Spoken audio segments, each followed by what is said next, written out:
Welcome back to IAS teacher zone. दोस्तों आज जो है हम लोग यहाँ पे बिहार स्पेशल को मैप के माध्यम से कवर करेंगे। ठीक है, मैप के माध्यम से कवर करने से ये होगा कि आप जो भी चीज़ को एक बार मैप से पढ़ लेते हैं तो आपके दिमाग में वो जो है ज़्यादा दिन तक सेट रहता है।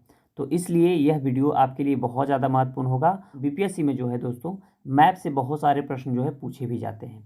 तो इसलिए यदि आप इस वीडियो को कंप्लीट देख लीजिएगा तो आपको बहुत ही ज़्यादा फ़ायदा होगा। हाँ, और आपको यदि बिहार स्पेशल का वीडियो देखना है तो वो मैंने ऑलरेडी कवर करा दिया है, जिसका लिंक डिस्क्रिप्शन में दे दिया गया है, आप उसे देख सकते हैं। और वहाँ पे आप देखिएगा कि बिहार करेंट अफेयर्स का भी वीडियो है और फिर बिहार घटना चक्र का भी वीडियो है। तो जो भी वीडियो आपको देखना है देख सकते हैं, जिसका लिंक डिस्क्रिप्शन में दे दिया गया है।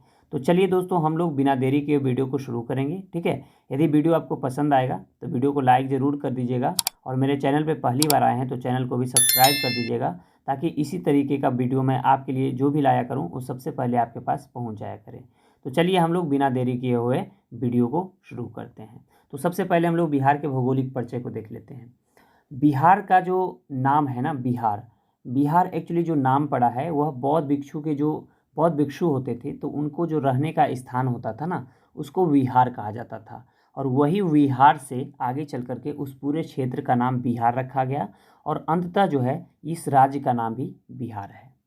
ठीक है, उसी विहार से इसका नाम बिहार पड़ा है। आप देखिएगा फिर कि इसका जो स्थापना दिवस बिहार का मनाया जाता है वह 22 मार्च को मनाया जाता है। तो 22 मार्च को क्यों मनाया जाता है? क्योंकि 22 मार्च 1912 को जो है दोस्तों बंगाल से बिहार एवं उड़ीसा अलग हुआ था। तो इसी के कारण 22 मार्च को जो है बिहार दिवस मनाते हैं। फिर उड़ीसा भी बिहार से अलग हुआ तो वह 1 अप्रैल 1936 को उड़ीसा भी बिहार से अलग हो गया। और फिर 15 नवंबर 2000 को झारखंड जो है बिहार से अलग हुआ। ओके, तो आप इस प्रकार इस कुछ डेट को याद रख सकते हैं। अब मैं बात करता हूँ बिहार के अक्षांशीय एवं देशांतरीय विस्तार का। ठीक है, तो आप देख लीजिएगा मैप में एक बार देखिए।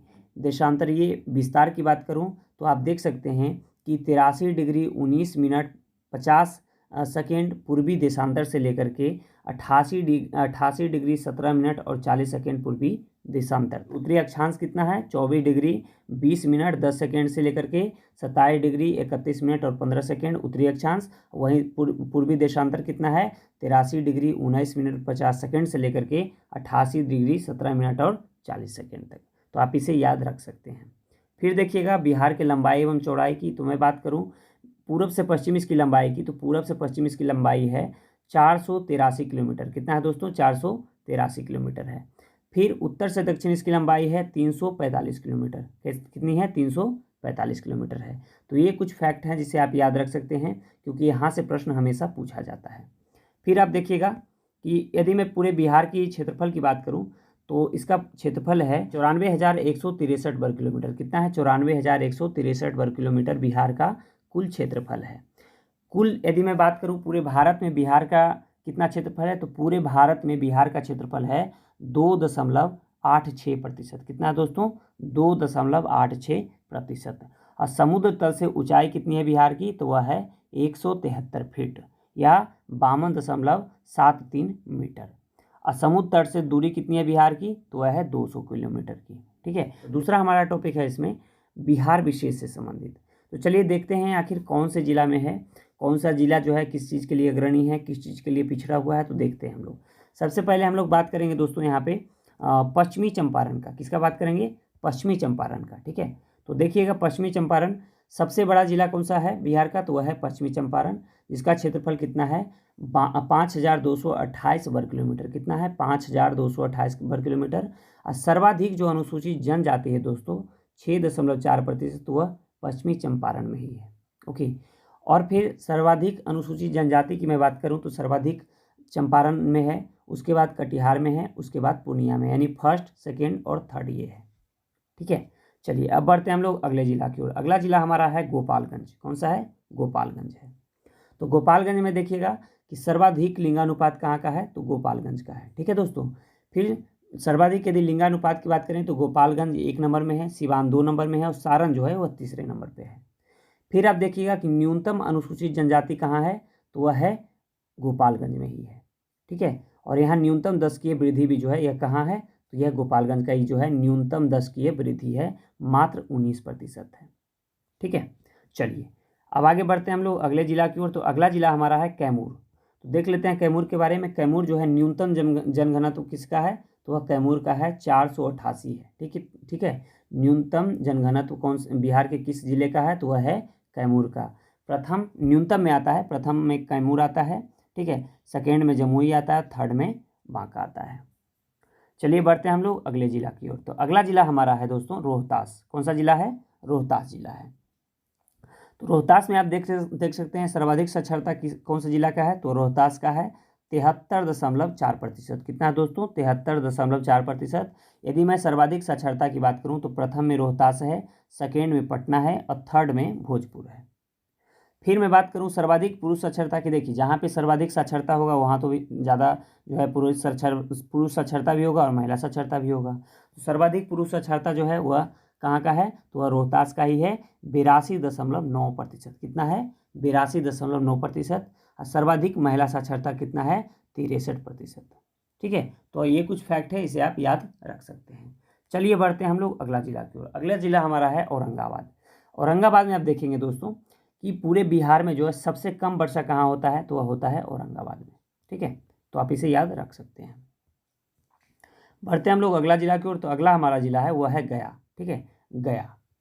तो महात्मा बुद्ध याद आता होगा गया से, गया महात्मा बुद्ध जिनका कि वहीं पे जो है ज्ञान की प्राप्ति हुआ था। ठीक है, तो देखिएगा गया, इसको बोध गया भी कहा जाता है, यही बोध गया एक स्थान है गया में ही। तो गया में जो है सबसे कम तापमान गया का ही होता है और सर्वाधिक तापमान भी जो है गया का ही होता है। यानी सर्वाधिक ठंडा भी गया में होगा और सर्वाधिक जो है गर्मी भी गया में ही होगा। और सबसे ज़्यादा अनुसूचित जाति जो है दोस्तों वह गया में ही है 30.4%। कितना है, 30.4% जो है सर्वाधिक अनुसूचित जाति है। सर्वाधिक अनुसूचित जाति के मामले में गया प्रथम पे है, पटना सेकेंड पे है और समस्तीपुर जो है वह थर्ड पे है। चलिए बढ़ते हैं हम लोग अगले जिला की ओर। अगला जिला हमारा है दोस्तों वह है पटना जिला। कौन सा जिला है, पटना जिला है। तो पटना जिला में आप देख सकते हैं कि सर्वाधिक जो है, ठीक है, सर्वाधिक जनसंख्या कौन सा जिला का है, तो वह है पटना जिला का। ओके, सर्वाधिक जनसंख्या कौन सा जिला का है दोस्तों, पटना जिला का है। एक नंबर में पटना जिला आता है, दूसरे नंबर पे चंपारण आता है और तीसरे नंबर पे मुजफ्फरपुर आता है। तो आप कुछ ये जिला है इसे आप याद रख सकते हैं। फिर जो है सर्वाधिक नगरीय जो है वह कौन सा जिला का है, तो वह पटना जिला का ही है 43.1%। सर्वाधिक पूरे बिहार का सर्वाधिक नगरीय वाला जिला कौन सा है, तो वह है पटना जिला। ठीक है, नगरीकरण का। चलिए बढ़ते हैं हम लोग अगले जिला की ओर। अगला जिला हमारा है शेखपुरा। कौन सा जिला है, शेखपुरा है। ठीक है, तो शेखपुरा जो है दोस्तों देख सकते हैं कि सबसे कम जनसंख्या कौन सा जिला का है, तो वह शेखपुरा का है। ठीक है, सबसे कम जनसंख्या कौन सा जिला का है, तो वह शेखपुरा का है। सर्वाधिक जनसंख्या कौन सा जिला का है, तो पटना का है। ठीक है, और सबसे कम जनसंख्या में शेखपुरा जो है नीचे से फर्स्ट है, शिवहर सेकेंड पे है और अरवल थर्ड पे है। चलिए बढ़ते हैं हम लोग अगले जिला की ओर। अगला जिला हमारा है वह है मुंगेर। कौन सा जिला है दोस्तों, मुंगेर है। जैसा कि आप मैप में देख पा रहे होंगे मुंगेर को। ठीक है, तो न्यूनतम लिंगानुपात कहाँ का है, कौन सा जिला का है, तो वह मुंगेर का ही है। ठीक है, न्यूनतम लिंगानुपात कौन सा जिला का है दोस्तों, तो वह है मुंगेर का। ठीक है, मुंगेर प्रथम पे है, सेकेंड पे भागलपुर है और थर्ड पे खगड़िया है। चलिए बढ़ते हैं हम लोग अगले प्रश्न की ओर, सॉरी मतलब अगले जिला की ओर, डिस्ट्रिक्ट की ओर। तो अगला हमारा डिस्ट्रिक्ट होगा दोस्तों वह होगा पूर्णिया। ठीक है, पूर्णिया। सबसे कम साक्षरता कौन सा जिला का है, पूर्णिया का है। सर्वाधिक साक्षरता तो वह है रोहतास का, याद रखिएगा। सबसे कम में पूर्णिया प्रथम पे आता है, सेकेंड पे सीतामढ़ी आता है और थर्ड पे कटिहार आता है। ठीक है, और न्यूनतम पुरुष साक्षरता भी कहाँ का है, तो वह है पूर्णिया का ही। ठीक है, 59.4%। सर्वाधिक पुरुष साक्षरता, सर्वाधिक साक्षरता, सर्वाधिक महिला साक्षरता वह है रोहतास जिला का। और सबसे कम साक्षरता जिला, साक्षर जिला है तो वह है पूर्णिया। और सबसे कम पुरुष साक्षरता वाला जिला कौन सा है, तो वह भी है पूर्णिया। लेकिन महिला में चेंज हो जाएगा, महिला में आप देखिएगा। चलिए बढ़ते हैं हम अगले जिला की ओर। तो अगला जिला हमारा है दोस्तों देख सकते हैं किशनगंज। कौन सा जिला है दोस्तों, किशनगंज है। किशनगंज जो है यहाँ आप देख सकते हैं कि सर्वाधिक वर्षा कौन सा जिला में होता है बिहार के, तो वह होता है किशनगंज में। ठीक है, कितना, 112 सेंटीमीटर। और न्यूनतम अनुसूचित जाति जो है दोस्तों वह भी किशनगंज का ही है। ठीक है, चलिए बढ़ते हैं हम लोग अगले जिला की ओर। तो अगला जिला है मधेपुरा। ठीक है, अगला जिला कौन सा है, मधेपुरा है। यहाँ सर्वाधिक दशकीय वृद्धि वाला जिला कौन सा है, तो वह है मधेपुरा। ठीक है, 31.1%। चलिए बढ़ते हैं हम लोग अगले जिला की ओर। था अगला जिला हमारा है सहरसा। कौन सा जिला है दोस्तों, सहरसा है। देखिए सहरसा में जो है न्यूनतम महिला साक्षरता है, और न्यूनतम पुरुष साक्षरता कहाँ का है तो वह था पूर्णिया का, ठीक है। और न्यूनतम जो है महिला साक्षरता कहाँ का है तो वह है सहरसा का, 41.4%, यानी 50% से भी कम है, ठीक है। फिर मैं बात करता हूँ शिवहर का। बिहार का सबसे छोटा जिला कौन सा है? शिवहर है, ठीक है। सबसे छोटा जिला क्षेत्रफल के अनुसार तो वह है शिवहर, मात्र 444 वर्ग किलोमीटर है, ठीक है। लेकिन सर्वाधिक जनघनत्व जो है वह भी शिवहर का ही है, ठीक है। सर्वाधिक जनघनत्व में शिवहर प्रथम पे है, सेकंड पे पटना है, थर्ड पे दरभंगा है। आप इसे याद रख सकते हैं क्योंकि क्रम भी पूछ लिया जाता है। बिहार का राजनीतिक परिचय के बारे में, तो यदि हम बिहार के राजनीतिक परिचय की बात करें तो बिहार की जनसंख्या 10,40,99,412 है 2011 के जनगणना के अनुसार। और यदि हम बात करें जनसंख्या प्रतिशत पूरे देश का तो यहाँ 8.6% जो है जनसंख्या यहाँ निवास करती है। और यदि हम बात करेंगे देश में स्थान जनसंख्या के मामले में तो थर्ड है, पहला है महाराष्ट्र का, दूसरा है उत्तर प्रदेश का और तीसरा है बिहार का। आप इसे याद रखेंगे। और अब हम यदि बात करेंगे लिंगानुपात की, जो कि बीपीएससी का बहुत ही फेवरेट है, तो यह 918 है। बिहार का लिंगानुपात 918 है, 918 है, इसे आप याद रखेंगे। और शिशु लिंगानुपात की यदि हम बात करें तो 935 है। बिहार में शिशु लिंगानुपात 935 है। दशकीय वृद्धि दर 25.4% है, मतलब प्रत्येक 10 वर्ष में बिहार की जनसंख्या 25.4% बढ़ जाती है। आप इसे याद रखेंगे। अगला अब हम बात करेंगे जनघनत्व का, तो बिहार का जनघनत्व जो है पूरे इंडिया में सबसे ज़्यादा है बिहार का ही, जो कि 1106 है। आप इसे याद रखेंगे।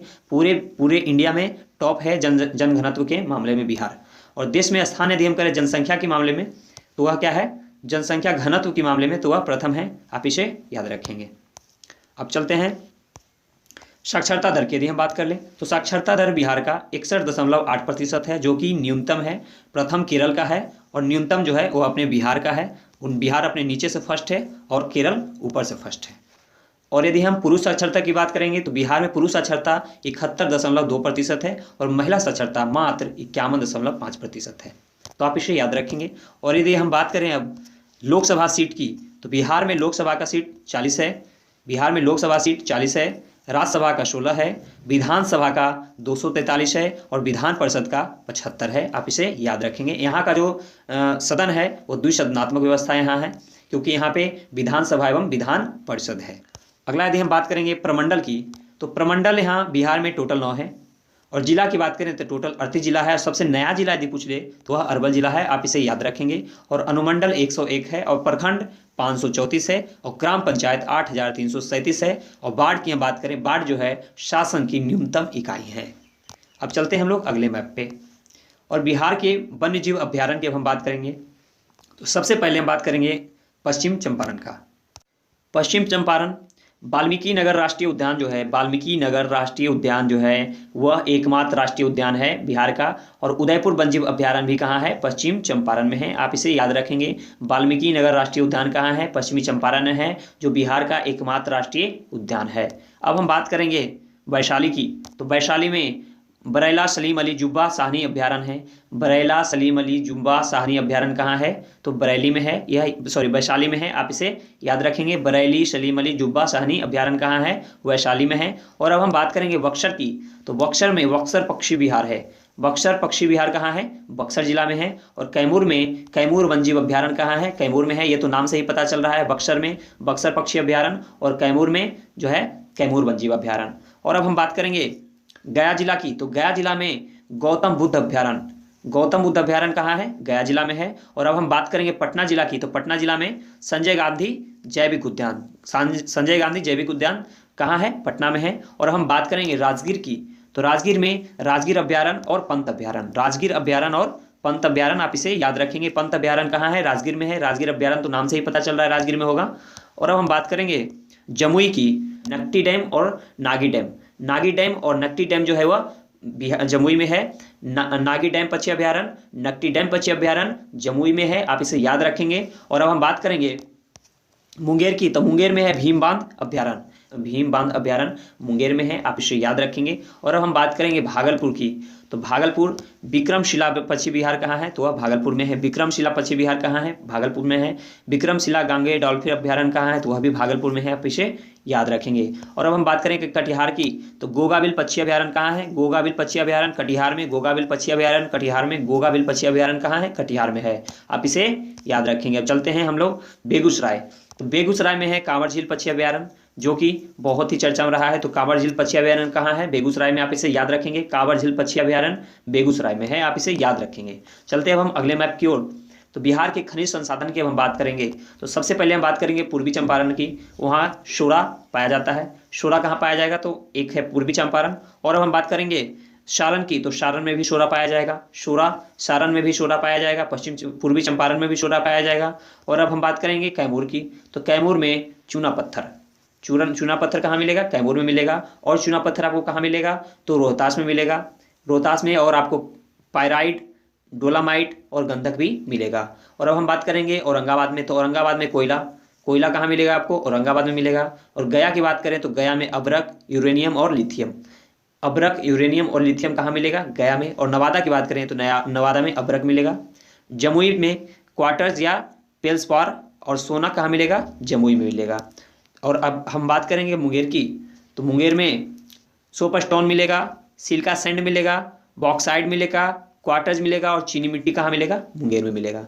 और चीनी मिट्टी और सीसा भागलपुर में मिलेगा, आप इसे याद रखेंगे। और अब हम बात करेंगे बेगूसराय में, तो बेगूसराय में भी शोरा मिलेगा।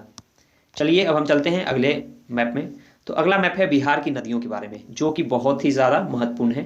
तो सबसे पहले हम बात करेंगे गंडक नदी की, तो गंडक नदी, इसका उद्गम जो है गंडक नदी का उद्गम की हम बात करें तो उद्गम इसका जो है नेपाल में हुआ है, नेपाल हिमालय से।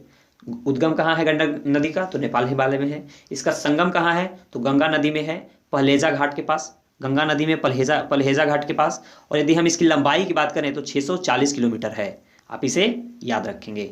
और अब बात करेंगे हम बूढ़ी गंडक की, तो बूढ़ी गंडक का उद्गम जो है सोमेश्वर पहाड़ी में है, चौतरवा और बिशमपुर पश्चिम चंपारण में है। सोमेश्वर पहाड़ी में याद रखिएगा, बूढ़ी गंडक की उद्गम स्थल है सोमेश्वर पहाड़ी। और संगम इसका होता है गंगा नदी में खगड़िया के पास में। यदि हम इसके लंबाई की बात करें तो 320 किलोमीटर इसकी लंबाई है। और अब हम बात करते हैं बागमती नदी की, तो बागमती नदी उद्गम इसका है शिवपुरी श्रेणी में इसका उद्गम होता है, हिमालय नेपाल में। शिवपुरी श्रेणी हिमालय नेपाल में इसका उद्गम होता है। और इसका संगम जो है कोसी नदी से हो जाता है बदला घाट के पास। कहाँ, बदला घाट के पास। इसकी यदि हम लंबाई की बात करें तो 589 किलोमीटर इसकी लंबाई है। अगला हम बात करते हैं कमला नदी की, तो कमला नदी का उद्गम की हम बात करें तो महाभारत श्रेणी सिंघुलियागढ़ी नेपाल से हुआ है। संगम इसका है कोसी नदी में बदला घाट के पास। इसकी लंबाई है 328 किलोमीटर। अब हम बात करेंगे कोसी नदी की, तो कोसी नदी उद्गम है इसका नेपाल एवं तिब्बत में। संगम इसका होता है गंगा नदी में कुर्सेला कटिहार में। बिहार में प्रवेश कहाँ से करती है, तो सुपौल जिला से, आप इसे याद रखेंगे। कोसी नदी का जो है बिहार में प्रवेश सुपौल नदी से है। अब हम बात करेंगे महानंदा नदी की। महानंदा नदी उद्गम इसका होता है दार्जिलिंग में इसका उद्गम होता है। और संगम इसका गंगा नदी में होता है गोडागारी घाट बांग्लादेश में। इसका कहाँ संगम होता है, बांग्लादेश में होता है। इसकी लंबाई की यदि हम बात करें महानंदा की तो 360 किलोमीटर है। अब बिहार में इसका प्रवेश होता है किशनगंज जिला से। और अब हम बात करेंगे गंगा नदी की, तो इसका उद्गम जो है गंगोत्री गोमुख उत्तराखंड में होता है, याद रखेंगे। कहाँ, गंगोत्री गोमुख उत्तराखंड में। और इसका संगम जो होता है वो बंगाल की खाड़ी में होता है, बंगाल की खाड़ी में। और बिहार में इसका प्रवेश जो है बक्सर के चौसा के पास, बक्सर जिला में चौसा स्थान है, वहाँ से इसका प्रवेश होता है। अब बिहार में बाहर निकलती है कटिहार जिला से, प्रवेश करती है बक्सर जिला से और निकलती है कहाँ से, कटिहार जिला से। और बिहार में इसकी लंबाई की यदि हम बात करें तो वो 445 किलोमीटर है। और यदि हम कुल जिले की यदि इसकी बात करें तो यह 12 जिलों को क्या करती है, 12 जिलों से टच करते हुए वह निकलती है। अगला हम बात करेंगे अजय नदी की, तो अजय नदी जो है इसका उद्गम है देवघर झारखंड में। और इसका संगम हो जाता है भागीरथी नदी में पश्चिम बंगाल में, आप इसे याद रखेंगे। अब हम बात करेंगे क्यूल नदी की, तो क्यूल नदी का उद्गम जो है तीसरी पहाड़ी क्षेत्र गिरिडीह झारखंड में। इसका संगम गंगा नदी में सूरजगढ़ लखीसराय के पास हो जाता है। अब हम बात करेंगे पुनपुन नदी की, तो पुनपुन नदी छोटा नागपुर पठार पलामू झारखंड से निकलती है। इसका भी संगम गंगा नदी में फतुहा के पास हो जाती है।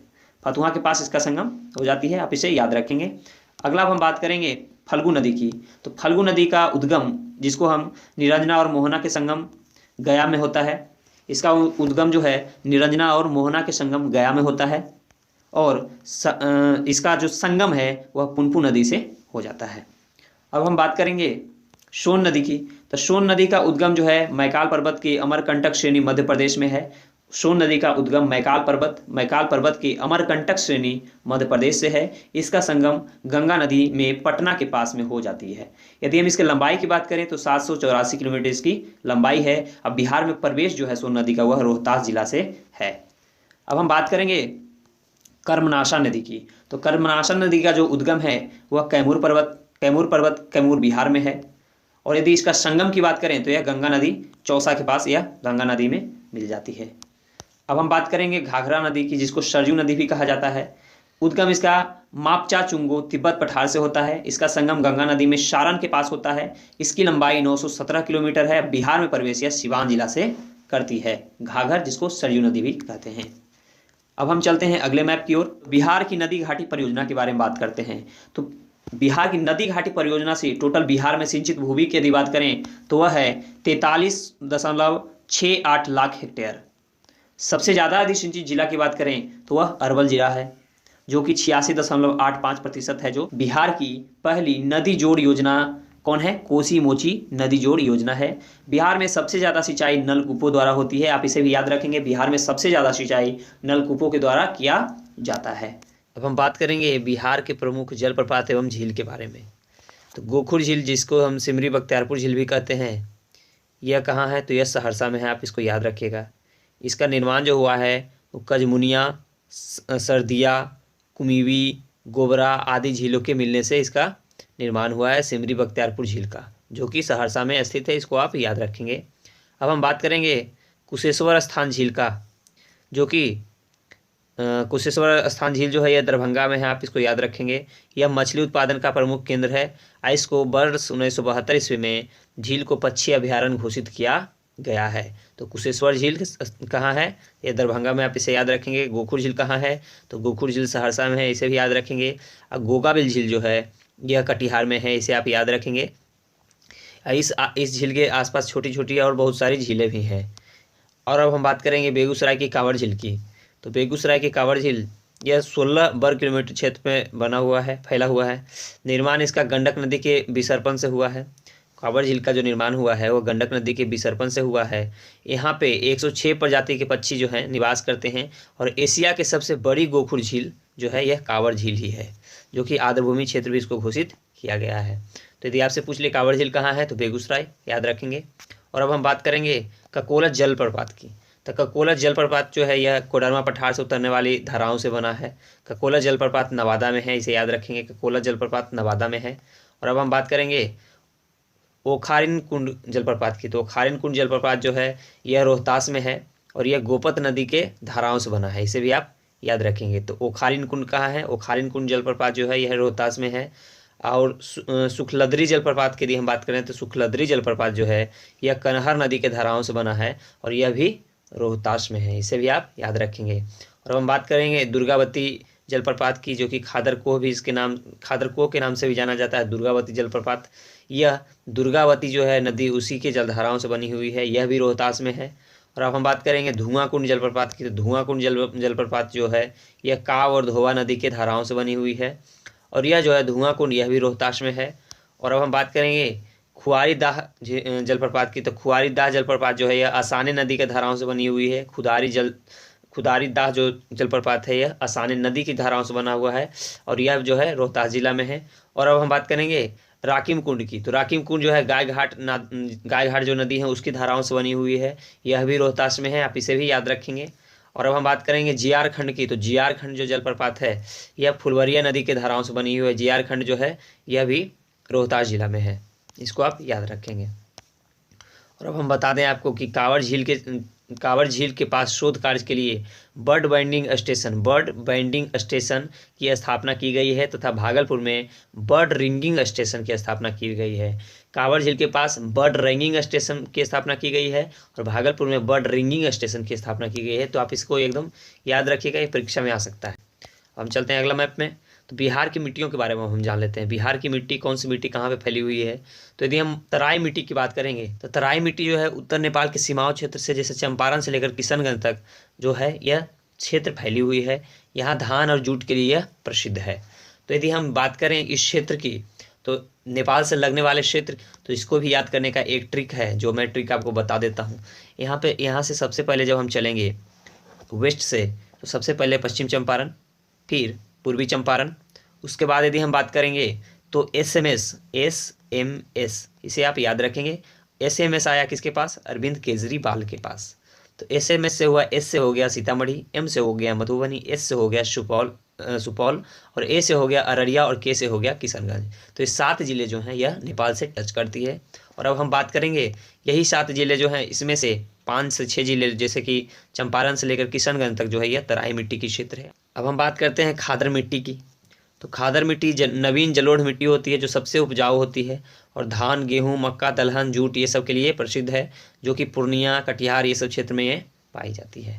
और हम बात करेंगे खादर मिट्टी बेल्ट का। तो खादर मिट्टी बेल्ट जो है ये देखिए, यहाँ से लेकर के ये सब जो जितने भी क्षेत्र फैले हुए हैं ये सब खादर मिट्टी का क्षेत्र है, आप इसे याद रखेंगे। अब हम बात करेंगे पर्वत पदीय मिट्टी की। तो पर्वत पदीय मिट्टी जो है बिहार के उत्तर पश्चिम में जो क्षेत्र है, जैसे कि पश्चिम चंपारण, तो पश्चिम चंपारण के क्षेत्र में पर्वत पदीय मिट्टी है। उत्तर पश्चिमी भाग हिमालयन मिट्टी, जिसको हम कंकरीले, पथरीले, कम उपजाऊ भावर क्षेत्र भी कह सकते हैं। तो यहाँ पे जो है पश्चिम चंपारण में पर्वत पदीय मिट्टी पाई जाएगी। और हम बात करेंगे बांगर मिट्टी की। तो बांगर मिट्टी पुरानी जलोढ़ मिट्टी होती है, जो उपजाऊ होती है। यह धान, गेहूँ, मक्का, चना, अरहर ये सब के लिए ये प्रसिद्ध मिट्टी है। और ये चंपारण, मुजफ्फरपुर, दरभंगा ये सब क्षेत्र में पाई जाती है। बांगर मिट्टी को ही हम बलसुंदरी मिट्टी भी कहते हैं। अब हम बात करेंगे लाल बलुई मिट्टी की। तो लाल बलुई मिट्टी जो है यह कम उपजाऊ मिट्टी होती है।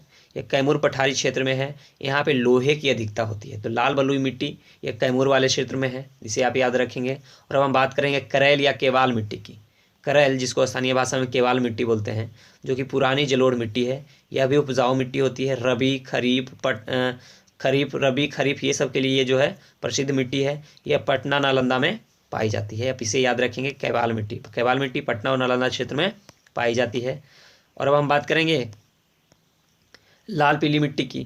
तो लाल पीली मिट्टी का क्षेत्र देख लीजिए, ये रहा लाल पीली मिट्टी का क्षेत्र, जो कि झारखंड से लग रही है। तो लाल पीली मिट्टी का क्षेत्र है, जो कि लोहा, ऑक्साइड ये सब के लिए प्रसिद्ध है। ये कम उपजाऊ मिट्टी होती है, इसमें मोटा अनाज भी होता है। बात करेंगे टाल मिट्टी की। तो टाल मिट्टी सबसे उपजाऊ मिट्टी है, टाल मिट्टी, जो कि बिल्कुल गंगा के किनारे किनारे है। ये देखिए, ये क्षेत्र जो है टाल मिट्टी का क्षेत्र है। ये क्षेत्र जो है टाल मिट्टी का क्षेत्र है। सबसे उपजाऊ मिट्टी है ये टाल वाली मिट्टी, जो कि 8 से 10 किलोमीटर गंगा के दक्षिण में फैली हुई है। गंगा के दक्षिण में ये 8 से 10 किलोमीटर का फैलाव जो है वह टाल मिट्टी का है।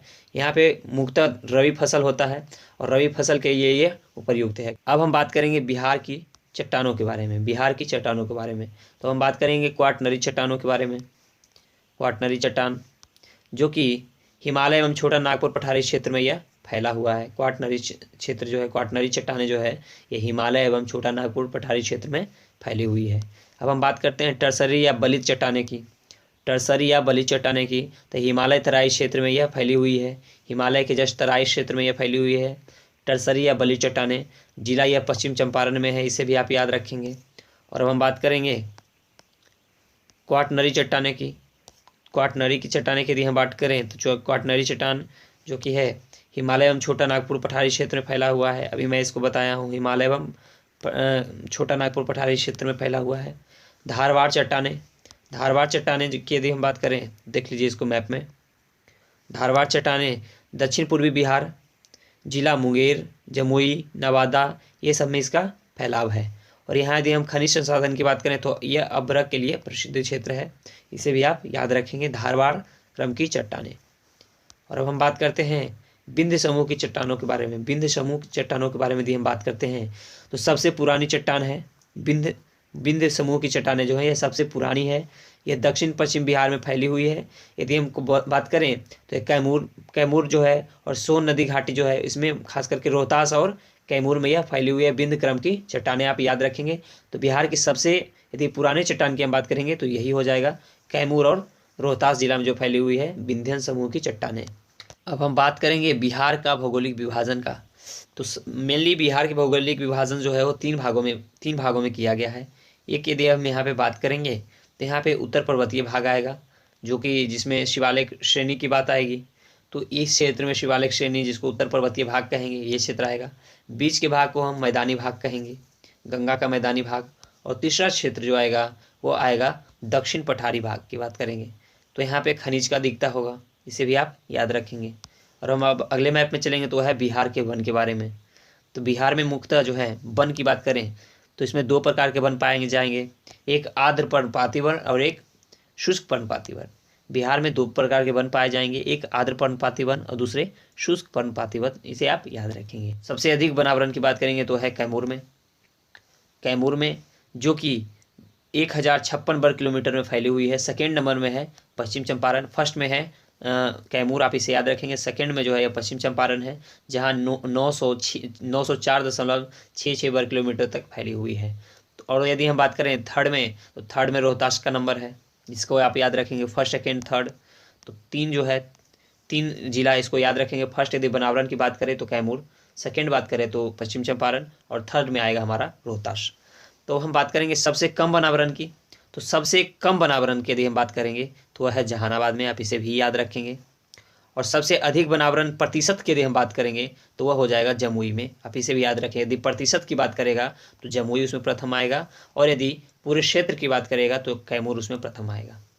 और अब हम बात कर लेते हैं आर्द्र पर्णपाती वन के बारे में। वन ऐसे स्थानों पर पाए जाते हैं जहाँ वार्षिक वर्षा 120 सेंटीमीटर से अधिक होती है। बिहार में तराई क्षेत्र व सोमेश्वर और दून क्षेत्र में इस प्रकार के वन पाए जाते हैं। इस वन में यदि हम पेड़ की बात करें तो साल की वृक्ष, अशोक, केन, आम, जामुन आदि इन वनों के प्रमुख वृक्ष पाए जाते हैं। अब हम सेकेंड बात करेंगे शुष्क पर्णपाती वन के बारे में। शुष्क पर्णपाती वन ऐसे स्थानों पर पाए जाते हैं जहां वार्षिक वर्षा 120 सेंटीमीटर से कम होती है। बिहार में पूर्वी मध्यवर्ती क्षेत्र व दक्षिण पठार के पश्चिमी क्षेत्र में इस प्रकार के वन पाए जाते हैं। इन वनों में पाए जाने वाले वृक्षों की पत्तियां पतझड़ के मौसम में गिर जाती है। इसमें साल, बांस, खैर, अमलतास, महुआ आदि इन वनों के प्रमुख वृक्ष पाए जाते हैं। अब हम लोग अगला मैप करेंगे तो वह है बिहार के कृषि के बारे में। तो यदि हम बात करें गेहूं की, तो गेहूं की यहाँ जो है गेहूं उत्पादन 4 से 4.5 मिलियन टन होता है बिहार में। अब हम बात करेंगे दाल की, तो दाल जो है, दाल में यहाँ मूंग, अरहर, मटर, खेसारी, ये सब जो है यहाँ पे उपज होती है। और मेनली पटना, भोजपुर, औरंगाबाद, नालंदा, ये 4 जिले जो हैं वो दाल के अग्रणी उत्पादक हैं। और अब हम बात करेंगे मक्का की, तो मक्का जो है औसतन उत्पादन इसका 1.5 मिलियन टन होता है। पूरे देश का 10% मक्का बिहार में उपज होता है। और खगड़िया और सहरसा इसके लिए अग्रणी है अपने जिला में, अपने बिहार राज्य में, खगड़िया और सहरसा। और हम थर्ड बात करें गन्ना के लिए, तो गन्ना जो है 13 मिलियन टन उपज होता है। गन्ना के लिए मेनली जो है पूर्वी और पश्चिमी चंपारण, आप इसे हम याद रखेंगे, पूर्वी और पश्चिमी चंपारण गन्ना के लिए प्रसिद्ध क्षेत्र है। और अब हम बात करेंगे चावल का, तो चावल लगभग सारे बिहार में चावल का उपज होता है। औसत उत्पादन की बात करें तो यह 5 मिलियन टन है। और सुगंधित चावल की बात करें तो वह 0.015 मिलियन टन है, इसे भी आप याद रखेंगे। और शहद की बात करें तो शहद औसत उत्पादन जो है 1300 मिलियन टन है। देश का 14%, पूरे देश का 14% जो शहद है वो अपने बिहार में ही उपज होता है। और मत्स्य की बात करें तो यह जो है 0.27 मिलियन लाख टन है। अब हम बात करेंगे अगला फल की, तो देश का 6.7% जो फल है वो बिहार में उत्पादन होता है, जिसका स्थान 6ठे नंबर पे है बिहार में। बिहार का स्थान 6ठे नंबर है फल उत्पादन में। लीची उत्पादन यहाँ पे 0.28 मिलियन टन होता है, जो देश का 71% लीची है वो बिहार में ही उत्पादन होता है। मखाना उत्पादन जो होता है 0.003 मिलियन टन, विश्व का 90%, देश का 85%, पूरे विश्व का 90% और अपने देश यानी इंडिया का 85% जो है मखाना बिहार में ही उत्पादित होता है। यहाँ पे हम बात करें तो 5000 हेक्टेयर क्षेत्र में बुआई होता है। अनानास के मामले में बिहार 3rd नंबर पे है। आम 1.4 मिलियन टन, देश का 13%, 5वां स्थान है पूरे देश में बिहार का। तो इस प्रकार अब हम बात करेंगे सब्जी का, तो सब्जी पूरे देश का 9.8%, सब्जी के उत्पादन में बिहार का स्थान 3rd है। औसत उत्पादन 8.6 मिलियन टन है। 11% क्षेत्र पर सकल बुआई फूल गोभी हाजीपुर वैशाली में उपज होता है। फूल गोभी का हाजीपुर वैशाली। प्रमुख सब्जी की यदि हम बात करें बिहार की तो आलू, प्याज, मटर, फूल गोभी, बैंगन, ये सब हैं। प्रमुख जिले की बात करें उत्पादन के मामले में तो वैशाली, मुजफ्फरपुर, पश्चिम चंपारण, पूर्वी चंपारण, कटिहार और बेगूसराय अग्रणी जिले हैं। और अब हम बात करेंगे दूध उत्पादन की। दूध उत्पादन 4.06 मिलियन टन होता है। यहाँ पे नालंदा डेयरी है, इसे याद करेंगे। नालंदा डेयरी का निर्माण 2013 में हुआ है। और पूर्वी भारत का सबसे बड़ा डेयरी भी नालंदा डेयरी ही है। पूर्वी भारत का सबसे बड़ा डेयरी नालंदा डेयरी है। और अब हम बात करते हैं अगले मैप की ओर। तो अगला मैप है बिहार के उद्योग के बारे में। तो बिहार का उद्योग जो है दरभंगा और समस्तीपुर में कागज़ उद्योग है, इसे भी आप याद रखेंगे। दरभंगा और समस्तीपुर में कागज़ उद्योग है, इसे याद रखेंगे। सेकेंड बात करें वैशाली हाजीपुर में, तो यहाँ पे प्लाईवुड कारखाना है। कहाँ? वैशाली में प्लाईवुड कारखाना है, इसे याद रखेंगे। और बात करेंगे अब हम पटना और मोकामा की, तो पटना जिला में जो है पटाखा उद्योग है। Bihar state scooters limited Fatuha में है। और डेयरी उद्योग भी पटना में है, इसे भी आप याद रखेंगे। और अब हम बात करें लखीसराय की, तो लखीसराय में सिंदूर उद्योग है। सिंदूर उद्योग है। यदि आपसे पूछ ले सिंदूर उद्योग कहाँ है तो याद रखेंगे लखीसराय में है। भागलपुर रेशम उद्योग भागलपुर रेशम उद्योग। मुंगेर की बात करें तो मुंगेर बंदूक कारखाना और सिगरेट कारखाना है। मुंगेर में जो है बंदूक कारखाना और सिगरेट कारखाना है। और अब हम बात करेंगे कटिहार की। कटिहार में जूट उद्योग और दिया सलाई उद्योग है। बरौनी की बात कर लें, थर्मल पावर स्टेशन और उर्वरक उद्योग है। और अब हम बात कर लेते हैं रोहतास की, तो रोहतास डालमिया नगर याद रखिएगा, जो कि सीमेंट उद्योग के लिए प्रसिद्ध है। रोहतास के डालमिया नगर जो है वो सीमेंट के लिए प्रसिद्ध है। और औरंगाबाद जो है यह खनन उद्योग है। यहाँ औरंगाबाद में खनन उद्योग है। और गया में जो है सूती वस्त्र उद्योग है, ये भी याद रखेंगे आप। तो इस प्रकार ये मैप हमारा कंप्लीट होता है। यह वीडियो आपको कैसा लगा? वीडियो पसंद आया हो तो वीडियो को लाइक कीजिए, शेयर कीजिए और मेरे चैनल को सब्सक्राइब कीजिए, ताकि मुझे भी मोटिवेशन मिलता रहे और हम आप सबों के लिए इसी तरीके का हमेशा वीडियो लाता रहूं। तो चलिए मिलते हैं अगले वीडियो में, तब तक के लिए जय हिंद।